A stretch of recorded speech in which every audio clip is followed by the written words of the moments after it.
ಬೆಳಗಾವಿಯಲ್ಲಿ ನಡೆದ ಚಳಿಗಾಲದ ಅಧಿವೇಶನಕ್ಕೆ 28 ಕೋಟಿ ರೂಪಾಯಿ ಖರ್ಚಾಗಿದ್ದು ಅಂತೆ. ಬೆಳಗಾವಿಯ ಸುವರ್ಣ ವಿಧಾನಸೌಧದಲ್ಲಿ 2025ರ ಡಿಸೆಂಬರ್ನಲ್ಲಿ ನಡೆದ ಚಳಿಗಾಲದ ಅಧಿವೇಶನಕ್ಕೆ ಕರ್ನಾಟಕ ಸರ್ಕಾರ 28 ಕೋಟಿ ರೂಪಾಯಿ ಖರ್ಚು ಮಾಡಿದೆ. ಅಂದರೆ ಪ್ರತಿ ಗಂಟೆಗೆ 24 ಲಕ್ಷ ರೂಪಾಯಿ ವೆಚ್ಚವಾಗಿದೆ. ಆದರೆ ಅಧಿವೇಶನ ನಡೆದಿದ್ದು ಕೇವಲ 63 ಗಂಟೆ 57 ನಿಮಿಷ ಮಾತ್ರ ಎಂದು ಮಾಹಿತಿ ಹಕ್ಕು ಹೋರಾಟಗಾರ ಭೀಮಪ್ಪ ಗಡಾದವರು ಬೆಳಗಾವಿಯಲ್ಲಿ ಹೇಳಿದ್ದಾರೆ. ಇವತ್ತೇನಾಗಿದೆ ಅಂದ್ರೆ 2024ರಲ್ಲಿ ಬೆಳಗಾವಿಯಲ್ಲಿ ನಡೆದಂಥ ಚಳಿಗಾಲದ ಅಧಿವೇಶನಕ್ಕಾಗಿ ರಾಜ್ಯ ಸರ್ಕಾರದ ಖಜಾನೆಯಿಂದ 27 ಕೋಟಿ 78,56,669 ರೂಪಾಯಿಗಳು ವೆಚ್ಚವಾಗಿರುವಂಥ ಒಂದು ವಿಷಯವು ಮಾಹಿತಿ ಹಕ್ಕಿನಿಂದ ಬೆಳಕಿಗೆ ಬಂದಿದೆ. ಇದರಲ್ಲಿ ಅಧಿವೇಶನದ ಕಾರ್ಯಕಲಾಪ ನಡೆದಿದ್ದು ವಿಧಾನಸಭೆ ಅಧಿವೇಶನ 63 ಗಂಟೆ 57 ನಿಮಿಷ. ಅದರಂತೆ ವಿಧಾನ ಪರಿಷತ್ತಿನ ಕಾರ್ಯಕಲಾಪಗಳು 51 ಗಂಟೆ 48 ನಿಮಿಷ. ಒಟ್ಟಾರೆ 115 ಗಂಟೆ 45 ನಿಮಿಷ ಈ ಬೆಳಗಾವಿಯಲ್ಲಿ ಚಳಿಗಾಲದ ಅಧಿವೇಶನ ನಡೀತು. ಈ ಖರ್ಚಾದಂಥ ಹಣಕ್ಕೆ ಮತ್ತು 115 ತಾಸು 45 ಗಂಟೆಗೆ ಒಂದು ತಾಳೆ ಹಾಕಿ ನೋಡಿದಾಗ ಅಧಿವೇಶನದ ವೆಚ್ಚ ಪ್ರತಿ ಒಂದು ಗಂಟೆಗೆ 24 ಲಕ್ಷ ರೂಪಾಯಿಗಳು ಆಗಿದೆ. 23ರಲ್ಲಿ ಇದರ ವೆಚ್ಚ ಕೇವಲ 20 ಲಕ್ಷ ರೂಪಾಯಿ ಇತ್ತು. ಇವಾಗ 4 ಲಕ್ಷ ರೂಪಾಯಿ 24ರಲ್ಲಿ ಹೆಚ್ಚಾಗಿದೆ ಅಂತ ಹೇಳಿಕ್ಕೆ ಬಯಸ್ತಾ ಇದ್ದೀನಿ. ಇಲ್ಲಿ ಕೆಲವು ಪ್ರಮುಖ ಅಂಕಿ ಸಂಖ್ಯೆಗಳನ್ನು ಹೇಳಿಕ್ಕೆ ಬಯಸ್ತಾ ಇದ್ದೀನಿ. ಈ ಅಧಿವೇಶನಕ್ಕೆ ಕಾರ್ಯಕಲಾಪದಲ್ಲಿ ಭಾಗವಹಿಸಿದಂಥ ಗಣ್ಯಮಾನ್ಯರು, ಶಾಸಕರು, ಸಚಿವರು ಇವ್ರಿಗೆ ನಗರದ 82 ಹೋಟೆಲ್ಗಳಲ್ಲಿ ರೂಮ್ಗಳನ್ನು ಕಾಯ್ದಿರಿಸಲಾಗಿತ್ತು. ಈ ಕೊಠಡಿಗಳ ಬಾಡಿಗೆಗೆ 7,83,31,131 ರೂಪಾಯಿಗಳು. ಆ ಲಾಜ್ಯದಲ್ಲಿ ರಾತ್ರಿ ಏನು ಊಟ ಮಾಡಿದ್ರು ಅಲ್ಲಿ ವಾಸ್ತವ್ಯ ಇದ್ದವರು ಅದಕ್ಕೆ 25,84,845 ರೂಪಾಯಿಗಳು. ಅದರಂತೆ ಲೋಕೋಪಯೋಗಿ ಇಲಾಖೆ ಇದು ಭಾಳ ಚಾಣಾಕ್ಷ ತಂಡದಿಂದ ಖರ್ಚು ಮಾಡಿದೆ. ಲೋಕೋಪಯೋಗಿ ಇಲಾಖೆ ಅದು 192 ಕಾಮಗಾರಿಗಳಿಗೆ ಹಣವನ್ನು ಖರ್ಚು ಮಾಡಿದೆ. ಆದರೆ ಅದನ್ನು ನೋಡಿಬಿಟ್ರೆ ಯಾವುದಕ್ಕೆ ಏನು ಖರ್ಚು ಮಾಡ್ಯಾರ ಅನ್ನೋದು ಗೊತ್ತಾಗೋಲ್ಲ. ಅಷ್ಟು ಚಾಣಾಕ್ಷ ತಂಡದಿಂದ ಅಧಿಕಾರಿಗಳ ಹಣ ಖರ್ಚು ಮಾಡಿದ್ದಾರೆ. 4,94,50,000 ರೂಪಾಯಿ. ಅಧಿವೇಶನದಲ್ಲಿ ಗಣ್ಯಮಾನ್ಯರು, ಸಚಿವರು, ಮಾಧ್ಯಮ ಪ್ರತಿನಿಧಿಗಳು, ಶಾಸಕರಿಗೆ ಏನು ಊಟ ಉಪಹಾರ ವ್ಯವಸ್ಥೆ ಮಾಡಿದ್ರು 2,50,34,728 ರೂಪಾಯಿ. ಅದಲ್ಲದೆ ಅಧಿವೇಶನದ ಬಂದೋಬಸ್ತಿ ಸಲುವಾಗಿ ರಾಜ್ಯದ ವಿವಿಧ ಭಾಗಗಳಿಂದ ಏನು ಪೊಲೀಸರು ಬಂದಿದ್ರು ಆ ಪೊಲೀಸ್ ಸಿಬ್ಬಂದಿಯ ಒಂದು ಪ್ರಯಾಣದ ಸಲುವಾಗಿ KSRTC ಬಸ್ಗಳನ್ನ 72 ಸಾರಿಗೆಗಳನ್ನ ಬಾಡಿಗೆ ಪಡೆದಿದ್ರು. ಆ ಸಾರಿಗೆಗಳ ಒಂದು ಬಾಡಿಗೆಗಾಗಿ ಸುಮಾರು 1,19 ಲಕ್ಷ ರೂಪಾಯಿನ ಸರ್ಕಾರ ಪಾವತಿ ಮಾಡಿದೆ. ಅಧಿವೇಶನದಲ್ಲಿ ಭಾಗವಹಿಸಿದಂಥ ವಿಧಾನಸಭಾ ಸದಸ್ಯರುಗಳ ದಿನಭತ್ಯೆಗಾಗಿ 81,61,309 ರೂಪಾಯಿಗಳು. ಅದರಂತೆ ವಿಧಾನ ಪರಿಷತ್ ಸದಸ್ಯರ ದಿನಭತ್ಯೆಗಳಿಗಾಗಿ 36,27,740 ರೂಪಾಯಿಗಳನ್ನ ವೆಚ್ಚ ಮಾಡಲಾಗಿದೆ. ವಿಧಾನಸಭೆಯ ಮಾರ್ಷಲ್ ಕಚೇರಿ ಅಲ್ಲಿಂದ ಏನು ಅಧಿಕಾರಿಗಳು ಬಂದಿದ್ರು ಅವ್ರಿಗೆ ಪ್ರಯಾಣ ಭತ್ಯೆ, ದಿನಭತ್ಯೆ ಸಲುವಾಗಿ 8,67,000 ರೂಪಾಯಿ ವೆಚ್ಚ ಮಾಡಲಾಗಿದೆ. ಅದರಂತೆ ವಿಧಾನ ಪರಿಷತ್ತಿನ ಮಾರ್ಷಲ್ಗಳ ಸಲುವಾಗಿ 4,44 ಲಕ್ಷ ರೂಪಾಯಿಗಳು. ಅಧಿವೇಶನಕ್ಕಾಗಿ ಸರ್ಕಾರಿ ವಾಹನಗಳನ್ನು ಬಳಸಲಾಗಿತ್ತು. ಆ ವಾಹನಗಳಿಗೆ ಕೇವಲ ಡೀಸೆಲ್ ಪೆಟ್ರೋಲ್ ಹಾಕುವ ವ್ಯವಸ್ಥೆ ಮಾಡಿದ್ರು. ಆ ಡೀಸೆಲ್ ಪೆಟ್ರೋಲ್ ಸಲುವಾಗಿ 47,98,965 ರೂಪಾಯಿಗಳು ವೆಚ್ಚವಾಗಿವೆ. ಇಲ್ಲಿ ಪ್ರಮುಖವಾಗಿ ಗಮನಿಸಬೇಕಾದಂದ್ರೆ ಪೊಲೀಸ್ ಇಲಾಖೆ ವೆಚ್ಚ. ಇಲ್ಲೇ ಹಿರಿಯ ಕಿರಿಯ ಅಧಿಕಾರಿಗಳ ವಾಸ್ತವ್ಯದ ಸಲುವಾಗಿ 4,74,14,462 ರೂಪಾಯಿಯನ್ನು ವೆಚ್ಚ ಮಾಡಿದ್ದಾರೆ.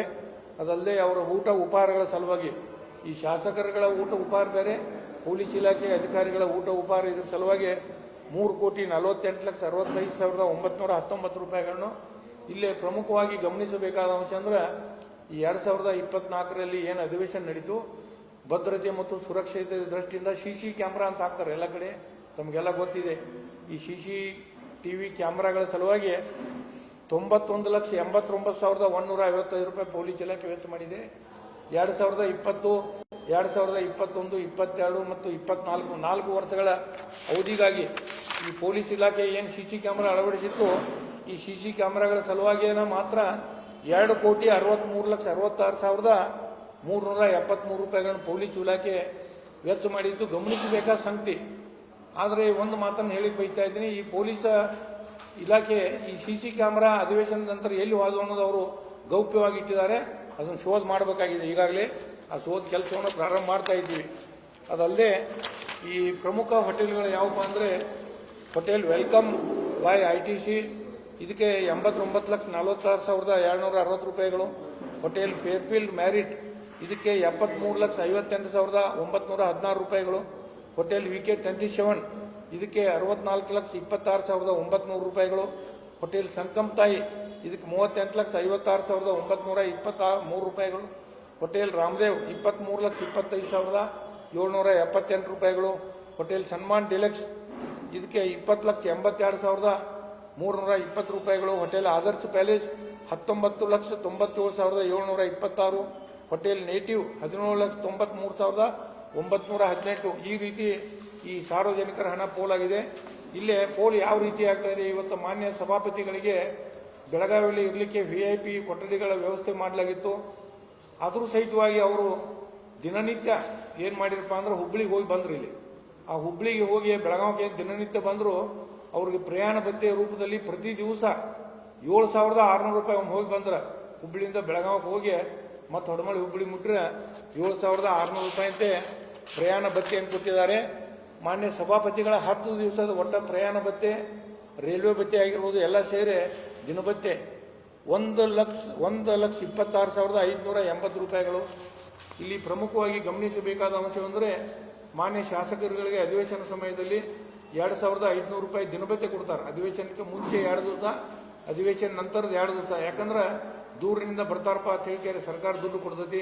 ಅದಲ್ಲದೆ 1 ಕಿಲೋಮೀಟರ್ಗೆ 35 ರೂಪಾಯಿ ಪ್ರಯಾಣ ಭತ್ಯೆಯನ್ನು ಕೊಡ್ತಾರೆ.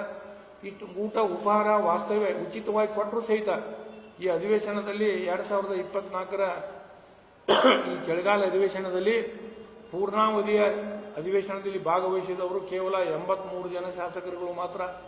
224ರಲ್ಲಿ 83 ಜನ. ಇದು ಸದನಕ್ಕೆ ಕಪ್ಪು ಚುಕ್ಕೆ. ಈ ಶಾಸಕರುಗಳು ಅಧಿವೇಶನವನ್ನು ಎಷ್ಟು ಗಂಭೀರವಾಗಿ ಪರಿಗಣಿಸ್ತಾರೆ ಅನ್ನೋದಕ್ಕೆ ಇದೊಂದು ಉದಾಹರಣೆ. ಇಲ್ಲಿ ಪ್ರಮುಖವಾಗಿ ಒಟ್ಟಾರೆ 2024ರ ಅಧಿವೇಶನದಿಂದ ಏನಾಯ್ತು ಅಂದ್ರೆ ಉತ್ತರ ಕರ್ನಾಟಕ ಭಾಗದ ಅಭಿವೃದ್ಧಿ ಚರ್ಚೆ ಆಗಲಿಲ್ಲ, ರಾಜ್ಯದ ಸಮಸ್ಯೆಗಳ ಬಗ್ಗೆ ಚರ್ಚೆ ಆಗಲಿಲ್ಲ. ಮತ್ತು ಅಭಿವೃದ್ಧಿ ಯಾರಾಯಿದ್ರು, ಅಭಿವೃದ್ಧಿ ಯಾರು ಹೊಂದಿದ್ರು ಅಂದರೆ ಈ ದೊಡ್ಡ ದೊಡ್ಡ ಹೋಟೆಲ್ಗಳು ಕಟ್ಟಿಸಿದ್ದಾರೆ, ಅವೆಲ್ಲ ರಾಜಕೀಯ ದುರಿನ ಹೋಟೆಲ್ ಅದಾವೆ. ಹೋಟೆಲ್ಗಳ ಮಾಲೀಕರು ಅಭಿವೃದ್ಧಿ ಹೊಂದಿದ್ರು, ಲಾಡ್ಜ್ಗಳ ಮಾಲೀಕರು ಅಭಿವೃದ್ಧಿ ಹೊಂದಿದ್ರು.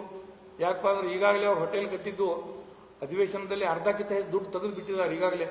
ಅದರಂತೆ ಗುತ್ತಿಗೆದಾರರು ಅಭಿವೃದ್ಧಿ ಹೊಂದಿದ್ರು, ಈ ಪೆಂಡಾಲು ರಸ್ತೆ ಕೆಲಸ ಮಾಡೋರು, ಅದಲ್ಲದೆ ಈ ಏನೇನು ಈ ಕೆಲಸ ಕಾರ್ಯಗಳಿಗೆ ಹಣ ಖರ್ಚು ಮಾಡಿದ್ರು ಅವರು ಅಭಿವೃದ್ಧಿ ಹೊಂದಿದ್ರು. ಹೊರತಾಗಿ ಈ ಜನಸಾಮಾನ್ಯರ ಅಭಿವೃದ್ಧಿ ಆಗಲಿಲ್ಲ ಅಂತ ಹೇಳಿ ಬಯಸ್ತಾ ಇದ್ದೀನಿ.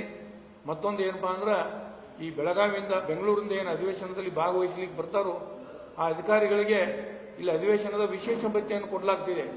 ಆದರೆ ಇದೇ ಬೆಳಗಾವಿ ಜಿಲ್ಲೆಯಲ್ಲಿ ಸುತ್ತಲಿನ ಜಿಲ್ಲೆಗಳಲ್ಲಿ ಇದ್ದಂಥ ಅಧಿಕಾರಿಗಳು ಆ ಬಂದಂಥ ಸಚಿವರು ಶಾಸಕರು ಅಧಿಕಾರಿಗಳನ್ನ ರಾತ್ರಿ ಊಟ ಮಾಡಿಸಿ ಅವ್ರು ಹೊಚ್ಚಿ ಮಣಗಿಸಿ ಬರ್ತಾರೆ. ಅಷ್ಟು ಕೆಲಸ ಮಾಡಿದ್ರೆ ಸಹಿತ ಇವ್ರಿಗೆ ಅಧಿವೇಶನದ ವಿಶೇಷ ಭತ್ಯೆ ಕೊಡಲಿಲ್ಲ ಅಂತ ಹೇಳ್ತಾರೆ. ಈ ಬೆಳಗಾವಿ ಜಿಲ್ಲೆಯ ಅಧಿಕಾರಿಗಳಿಗೆ ಒಂದು ಬಹಳ ಚಿಂತೆಯಾಗಿದೆ. ಅದಕ್ಕೆ ಸರ್ಕಾರ ಇದ್ರ ಬಗ್ಗೆ ಗಂಭೀರವಾಗಿ ಪರಿಗಣಿಸಬೇಕಂತೇಳಿ ನಾನು ರಾಜ್ಯದ ಜನರ ಪರವಾಗಿ ಕೇಳ್ತಾ, ಒಟ್ಟಾರೆ ಈ ಅಧಿವೇಶನದ ಸಾರ್ಥಕ ಆಗಲಿಲ್ಲ, ಸರ್ಕಾರದ ಹಣ ಸಾರ್ವಜನಿಕರ ತೆರಿಗೆ ಹಣ ಪೋಲ ಅಂತ ನಾನು ಹೇಳಿಕ್ ಬಯಸ್ತಾ ಇದ್ದೀನಿ. ಭೀಮಪ್ಪ ಗಡಾದ್ ಮಾಹಿತಿ ಹಕ್ಕು ಕಾರ್ಯಕರ್ತ ಮೂಡಲ್ಗಿ.